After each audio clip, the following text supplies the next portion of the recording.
Bom, pra gente, design é processo, né? Muitas pessoas pensam que criar é um estalo criativo ou que você tem uma ideia genial do nada.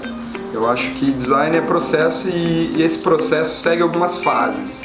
Para criar alguma coisa, a gente segue uma fase de pesquisa muito grande, depois uma fase de conceituação, ou seja, você bolar esse caminho que você vai criar, para depois sentar com papel em branco e começar a desenhar.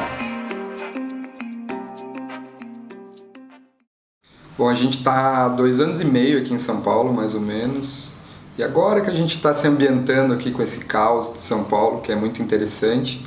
E antes a gente tinha um estúdio lá em Curitiba, que era uma casa da década de 30, num centro histórico, então foi um momento mais sabático, assim, que a gente meio que se fechou, e onde a gente tinha esse estúdio a gente criava produtos que são os produtos mais icônicos hoje da nossa marca, do nosso estúdio, foi por onde a gente começou a ser conhecido. A gente criou uma coleção chamada Coleção Vergalho, que é inclusive essa mesa que eu uso aqui no Tente-se em Casa, que é uma coleção que a gente usou e ressignificou o vergalhão. E uma mais icônica é o banco R540, que é um banco onde a gente fez uma releitura das cadeiras de varanda da década de 60, usou o mesmo material, aquele espaguete que todo mundo conhece, só que a gente criou uma peça com um desenho diferente, que é um banco de balanço.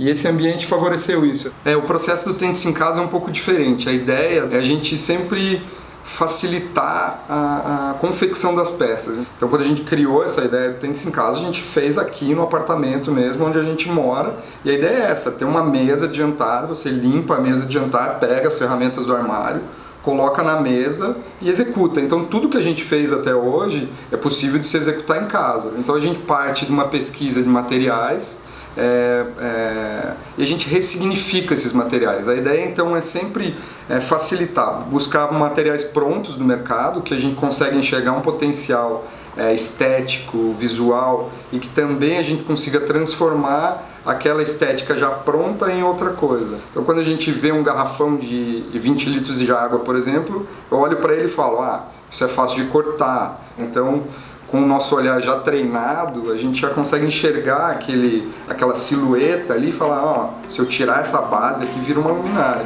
E daí, a partir daí, a gente começa a ver qual é o problema que a gente tem que resolver de encaixe, que peça a gente pode agregar, que tipo de pintura a gente pode colocar ali, e a gente dá essa entrega para o público de que ele também é um designer, ele está participando desse processo.